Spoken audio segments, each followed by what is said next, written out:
All right. Good afternoon, everybody. Thanks for being here. I'm Senator Pat Gallivan, and on behalf of myself, members of the legislature here, Senator Roy McDonald, Assemblywoman Amy Paulin, and Assemblyman Phil Boyle, I'd like to introduce Steve Aquario from NYSAC, who will serve as today's Master of Ceremonies. Okay, thank you, Senator. With us here today are representatives of the New York State Senate and the New York State Assembly, as well as Capital District county leaders from Rensselaer, Saratoga County, Schenectady, and Albany County was invited as well. This is a very important day, a historical moment in time as the nation is going through a Health Care Affordable Act implementation. So too is New York State. And today you're going to hear about some legislation that will provide immediate, real, and meaningful relief for county property taxpayers across this state. Currently, there are 9 state-mandated programs consuming 90% of the county property tax. These are bills that we do not control at the local level, and these bills must be paid first, even before local services can be provided. That means right now, across this state, county leaders are developing budgets that pay for Medicaid and other unfunded mandated state services. It is only then that we have to decide which local programs at all can be continued. Here is what county leaders across the state are doing right now. Eliminating important road and capital bridge and construction programs, eliminating or reducing Meals on Wheels programs, cutting contracts with community service agencies, reducing or eliminating county road patrol, eliminating mental health, teen health prevention services, mental health and substance abuse programs, cutting veteran service programs, and eliminating positions and laying off employees. And even with all these cuts, some counties may still have to override the recently enacted property tax cap. State lawmakers said that mandate relief must and should be part of the property tax cap. For counties, that mandate relief must start with Medicaid reform. And the introduction of this legislation is about making choices for New York State. First, the state needs to make choices about what is affordable for local property taxpayers. Second, we need to make choices about how we can improve New York's long-term economic competitiveness against the rest of the nation and world. And third, the state needs to take responsibility for the programs that they control. Counties have no control over Medicaid expenditures. Local taxpayers simply pay the bill because the state mandates that local governments pay for this program in New York State. We are honored today to stand with members of the New York State Senate and the New York State Assembly as they introduce legislation this week that dramatically changes the financing of Medicaid slowly over time, over a multi-year period, phasing this off of the local property tax base back to a broader state tax base at the state level.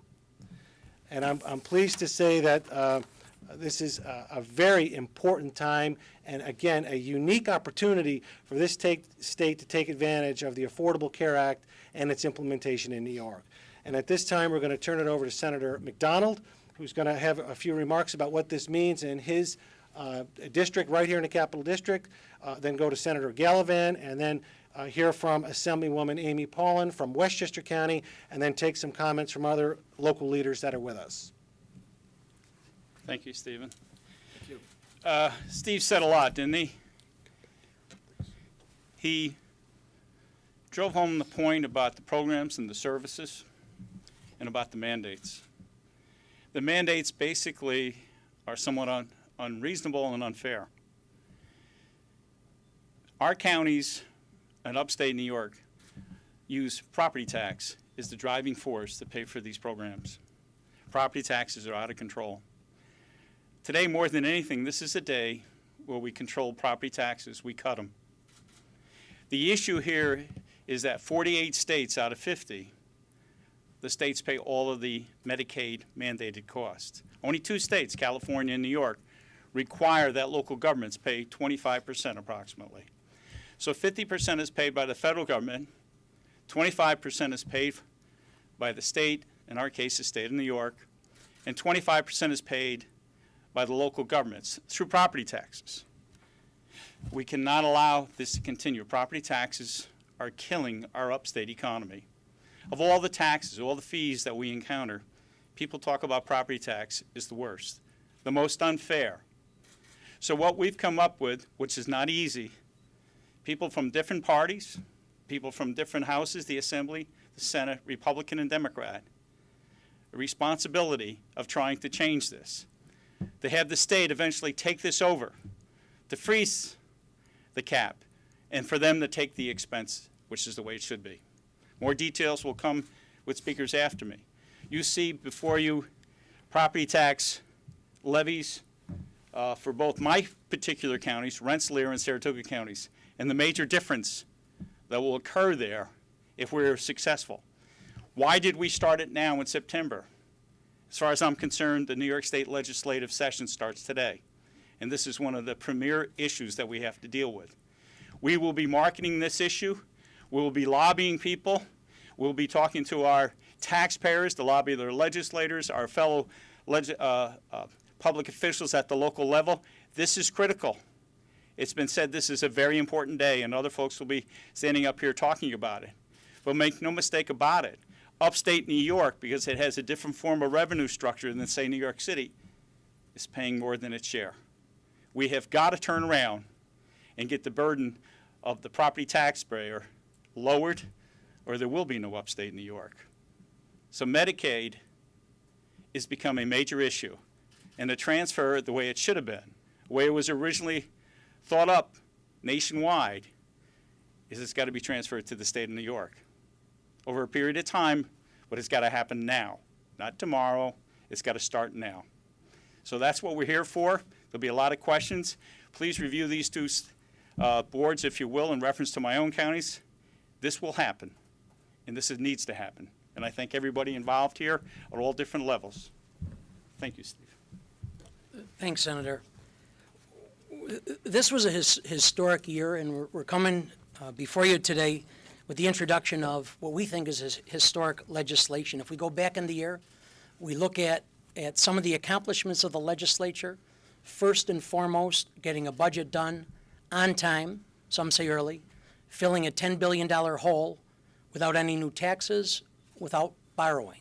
In response to over 80% of the people statewide listening to our constituents and the fact that property taxes were out of control, taxes in general out of control, we enacted a property tax cap. We also know, though, property tax cap is meaningless and it doesn't work without substantial mandate relief. And to date, while we did pass some mandate relief as part of the property tax cap legislation, it really was insignificant, although it was a start.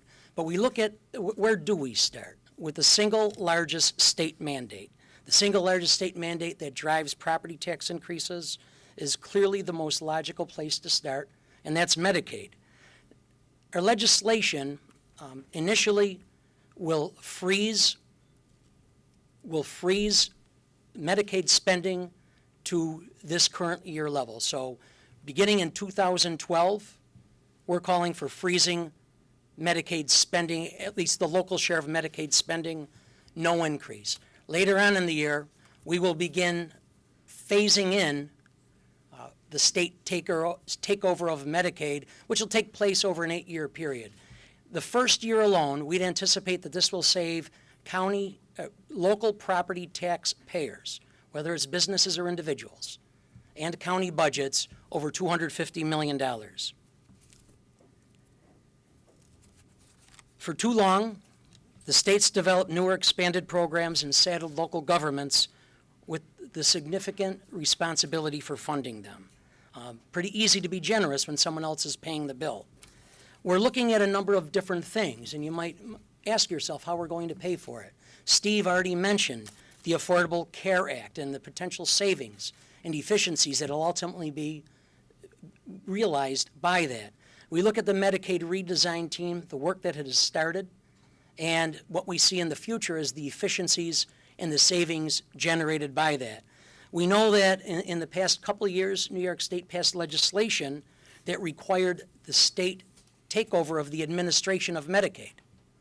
So the state would completely take it over, but up to this point in time, prior to the introduction and passage of this legislation, counties would still be responsible to pay for it. And as we look forward to an improved economy, we would anticipate additional revenues being available if necessary, but we don't even think that in fact would be necessary. So this is not a cost shift. It's not just shifting a level of funding from one government to another. It's a first step in bringing greater accountability to state government and making sure that policymaking is aligned with fiscal responsibility. Sorry. Thank you, and good afternoon. Thanks again for being here to listen to our important cry for property tax relief. The Assembly District I represent, the 88th, is contained entirely within the bounds of Westchester County, the county which has the distinction of having the highest property taxes in the United States, with a mean 4 times the national average. While Westchester is known as an affluent area, there are unquestionably many residents that I also represent whose resources are being stretched to the limit by their property taxes. Young families, seniors, those impacted by these hard economic times are all bearing a very heavy burden. County Medicaid costs increases for which we've capped since 2006 still account for approximately 40% of Westchester's property tax revenues. Now with the adoption of the property tax cap, with a maximum increase of 2% this year, county finances are being squeezed from both ends. Without significant mandate relief, this confluence of revenue limits and rising expenses is simply unsustainable. Over time, this year, that disparity could cause, as we've heard, reductions to many services, libraries, parks, all the things that we have, that we know improve and maintain our quality of life. While nobody of any income level is enthusiastic about paying a large property tax bill, the perception of value received for their hard-earned dollars is critical to retaining them here in our state.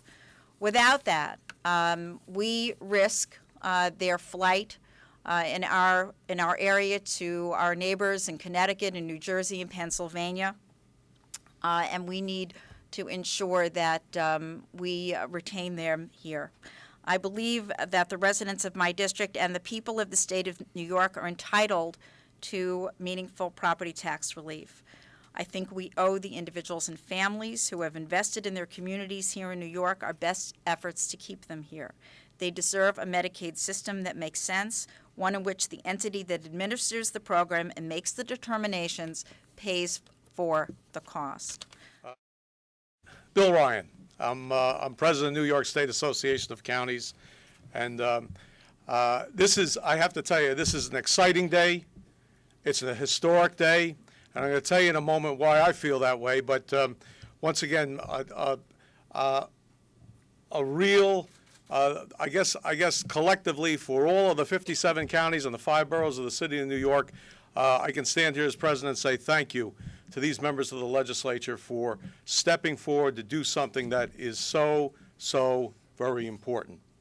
Just about a year ago, the State Association of Counties launched an education program, and that program accepted the fact that there were hundreds and hundreds of mandates, but when you looked at the base of mandates, there were 9 that were unfunded, that were responsible for driving 90% of the average tax levy, property tax levy, county levy in this state.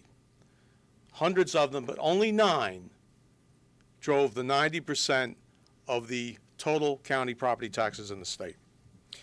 As has been mentioned, Medicaid is the biggest. And of course, the objective has been for a state takeover of local share.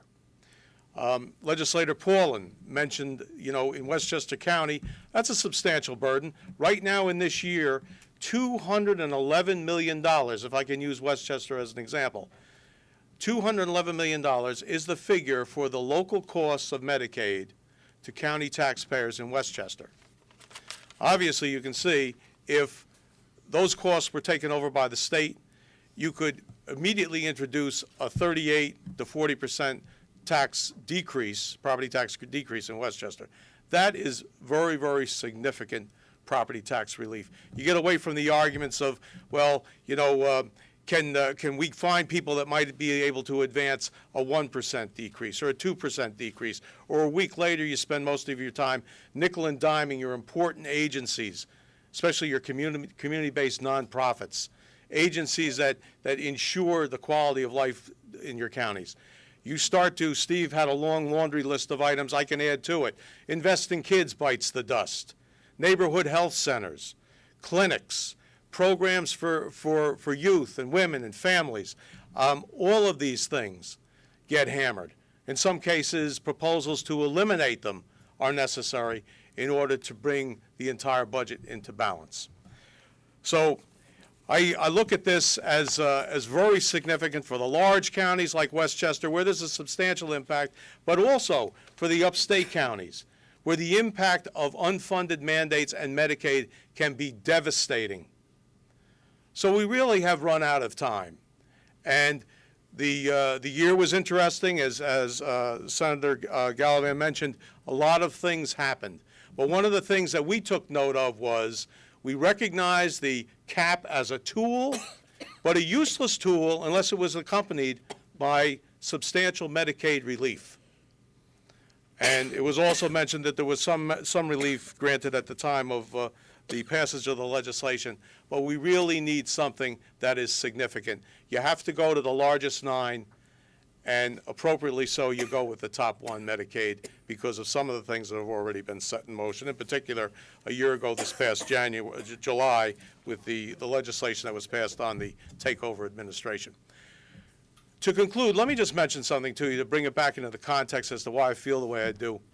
Back in 1966, a county executive by the name of Ed McCallion in Westchester County wrote to everyone in the state predicting this devastating impact of state mandates on counties, and in particular the Medicaid mandate. You'll recall that's about the time that Medicaid was launched. And 20 years later, I found myself in Albany in 1983 as a brand new young assemblyman, and I was visited by a delegation from Westchester County, and they said, almost 20 years ago, this mandate was put on Westchester. It is really crushing our budgets. Could the legislature do anything about that? That was 20 years ago from McCallion's message, but it was nearly 30 years ago from today. We've had a number of, I think, periods of time where legislation has been put forward, most notably in the mid-90s, but the environment was different. This is a new environment we're working in, and it's a time when we need to make tough decisions. We've gone through the most severe economic decline since the Great Depression. Things are different today. And that's why this is so critically important. I step back. It's not a one-house bill. It's not some concept that isn't going to see the light of day, really, in the form of legislation or something that's seriously put on the table. This is the coming together of two houses, people in the majority in both houses that understand the importance, they understand their leadership roles, they understand the importance, and they have made the commitment to get everybody to sign on, and that's what it's going to take. All of the state legislators and the governor and all of the county officials from Montauk to Buffalo to make this happen. A converging pressure finally on Albany to make the reforms that are necessary to continue a great program, and that's what Medicaid is, but also to deliver the property tax relief that the people of New York State at this point need. And as I mentioned before, there is no time. That has to begin now.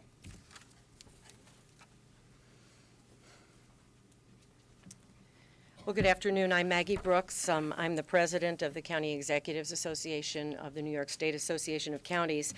And let me just sum up and kind of repeat what everybody said. This is a very, very big deal for counties across this state. And I want to join with my colleagues in thanking our state representatives who are here today for standing up in making a commitment to give voice to the only special interest group in this state that matters, and that is the property taxpayer in New York State. You know, we've talked about Medicaid for years and years and years, and we've talked about the burden on local taxpayers. It has never made sense to pay for Medicaid with the most regressive tax we have, the property tax. So the time is right. We've created an unsustainable program in New York State. Medicaid, the growth of Medicaid is just enormous each and every year, and it's not a sustainable model. We simply can't afford to look the other way anymore. We have to focus on how we can reform true Medicaid reform in New York State so that the counties can be protected. I am very proud to stand with my colleagues. We have fought on different venues at different times to talk about Medicaid reform. In 2005, we convinced then Governor Pataki that we needed a cap on the local share of Medicaid, and he told us we could have that cap. We won that battle, and everybody talked about the mandate relief and reform that would follow. Well, last year, we stood with this governor on the property tax cap. We said, Governor, we support your cap. We understand that that's a great first step, but it's got to have the caveat of mandate reform. And we were told that there would be mandate reform. Well, these are the champions. These are the heroes. They're stepping up and saying, you know what, this is important. This needs to be a priority. Steve mentioned, and Bill Ryan also mentioned, the 9 programs that consume 90% of the tax levy, the county tax levy statewide. Well, let me take it a step further. Under the property tax cap, counties across this state will only be able to collect another $90 million under that cap. Well, the 9 programs we talked about are going to grow $280 million in 2012. So what gives?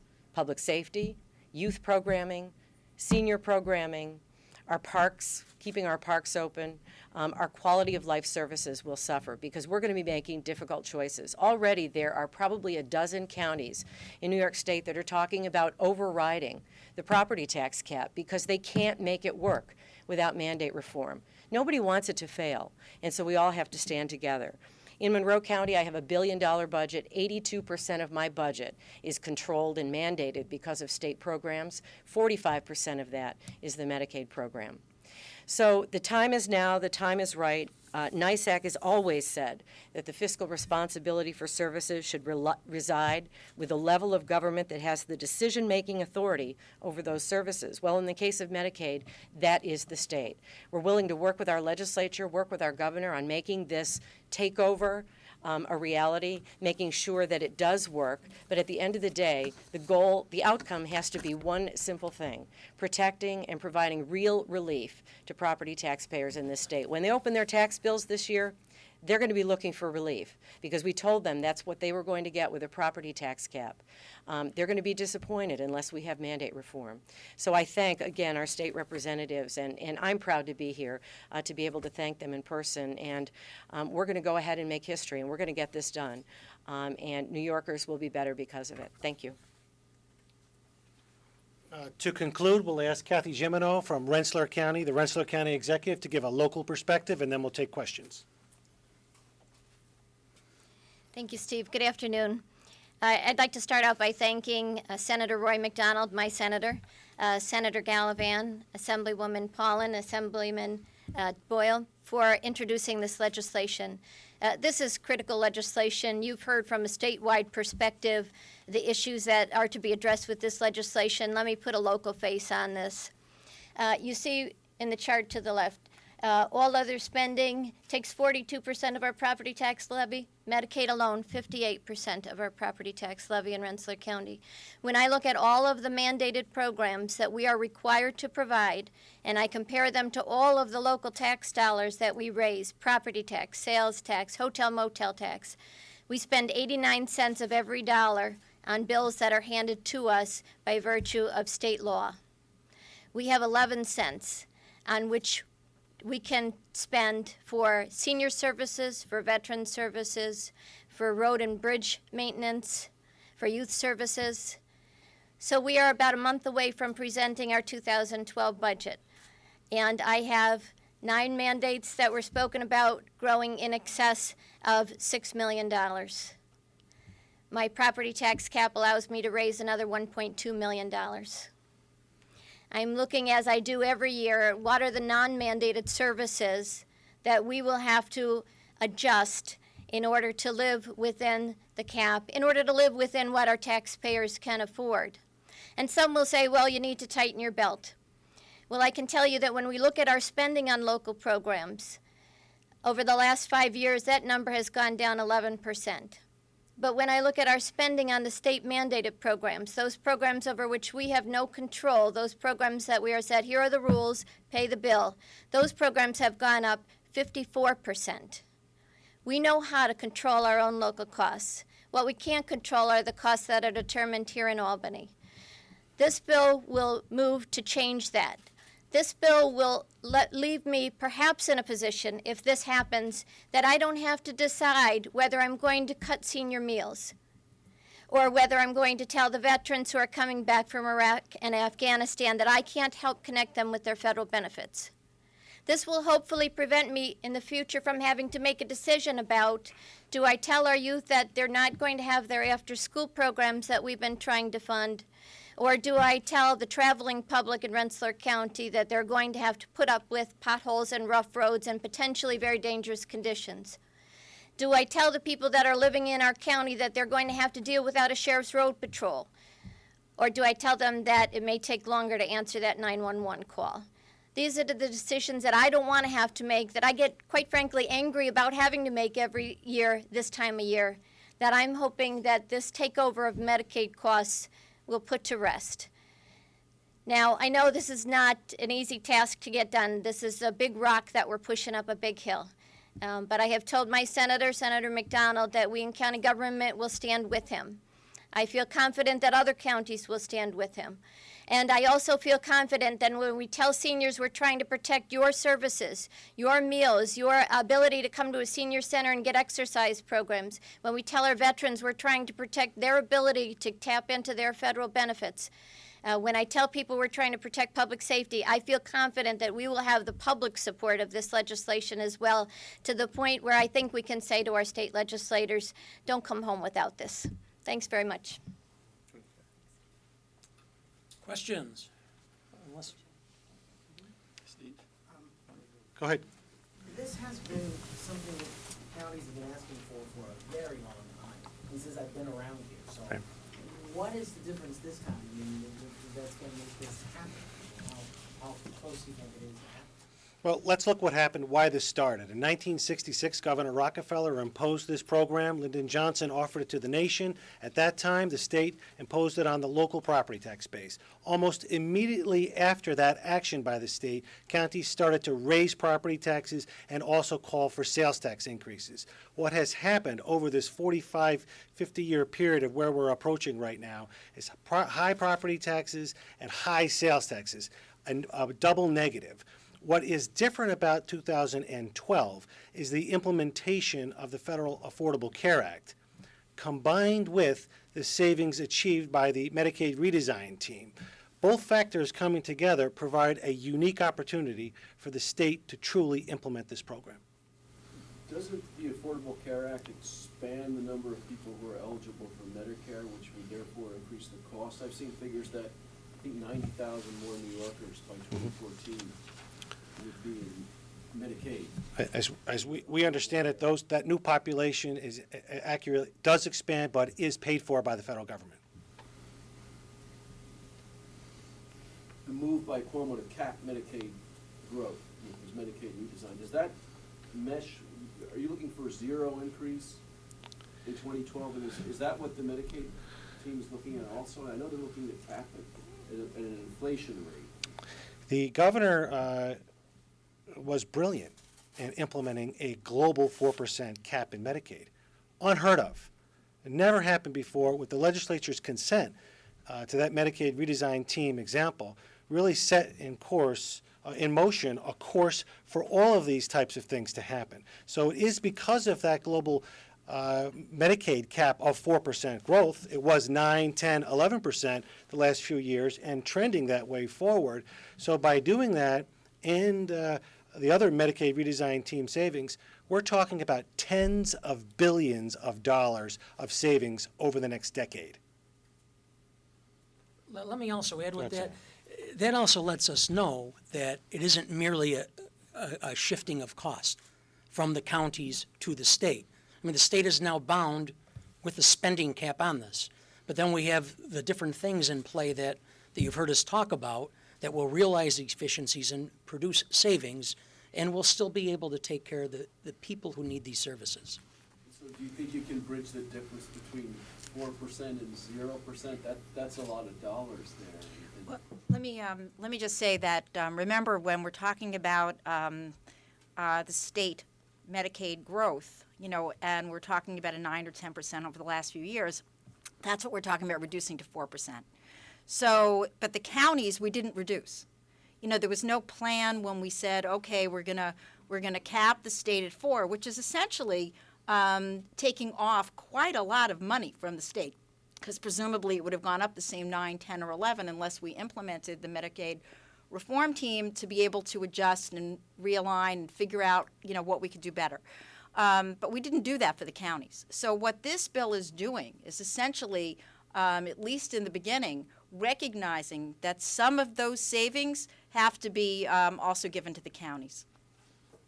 And let me just add, we've considered that, which is why the bill calls for a phased-in approach, so that it's manageable. So these different changes that are scheduled to take place can take place, and we can move from year to year, realize the efficiencies without crippling the state and merely shifting the cost. But you want 0% next year. Is that Yeah, true? the zero is only, and I misspoke a little earlier, the 0% growth is on the local share. But the state is still gonna have that 4%.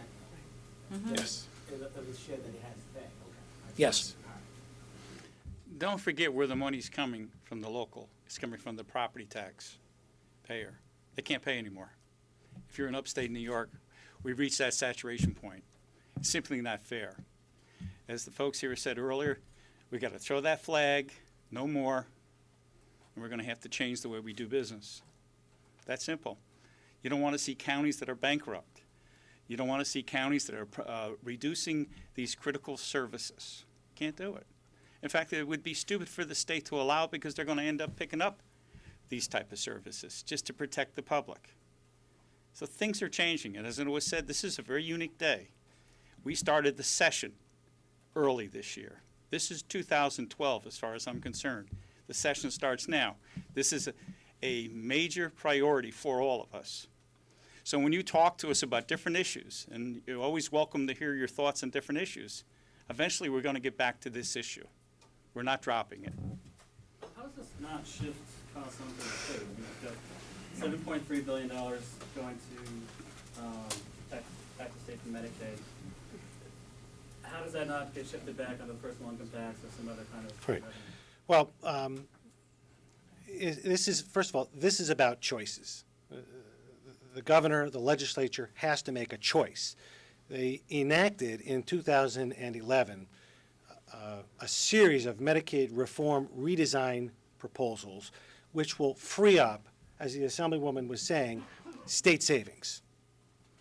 When you combine that state savings with the implementation of the Federal Affordable Care Act and the new unallocated dollars that will now flow into this state, causing the state to redesign its health care programs and essentially create insurance programs, no longer a large Medicaid program, but more of an insurance-type program.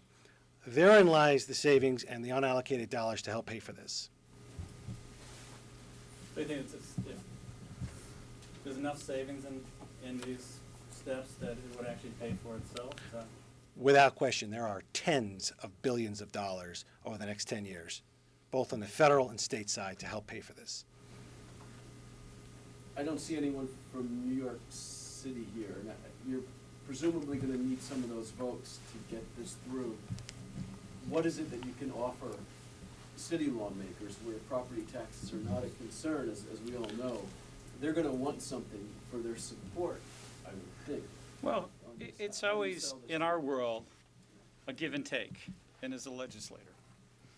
We care about New York City, we care about Long Island, upstate, all the regions. It's a give and take. I think we'll work out a give and take with everybody, including the folks from New York City as well as the governor. There's very few legislators from New York City, or certainly the officials down there, who doesn't recognize the significance of some of the economic problems of different places in upstate New York. They're sympathetic. We saw that with SUNY 2020, that was supported by both houses, both parties, as well as the governor. And this is a catastrophe that's waiting to happen in our backyards. I think they'll be supportive. We presented a logical plan, and certainly people are going to review that plan. If they have thoughts on it, we're open. That's why we're here now in September. It's not the day before we're going to have it voted on. We want that kind of cooperation. Great, Ann. You know, I would just say also that remember that half the Medicaid recipients reside in the city of New York. And so when we're talking about $258 million savings, half of that money goes to the city of New York for either tax relief or for other needed programs that they deem important. So don't underestimate, you know, the impact on the city of New York and therefore the concern of the legislators involved. And let me also talk about New York City. We did reach out to New York City various governmental officials, and we had hoped to have them on board for today. They got sidetracked with Hurricane Irene. So we are still dealing with them. We're discussing this legislation with them, and cautiously optimistic at this point, but we do hope and we feel that we can gain their support. We're traveling throughout the state. And we do plan on traveling throughout the state. We will be, if you look at the legislators up here, we go from, I don't know, you're not quite as far as Montauk, are you? Close. Well, I'm not quite as far as Buffalo, but we span the state. I'm not from Western New York. We move on out to Long Island. You see a geographical representation, and we feel with this geographical representation, we're able to get our colleagues on board, and we do intend, beginning today and through the next couple of weeks, to move across the state the best we can to gain as much support as we can. Thank you. Thank you, everybody. Okay, everybody, we thank you for being here. We should have, the legislation should be ready in a day or two, and we'll get it out to you as soon as we have it in its final format. Thank you.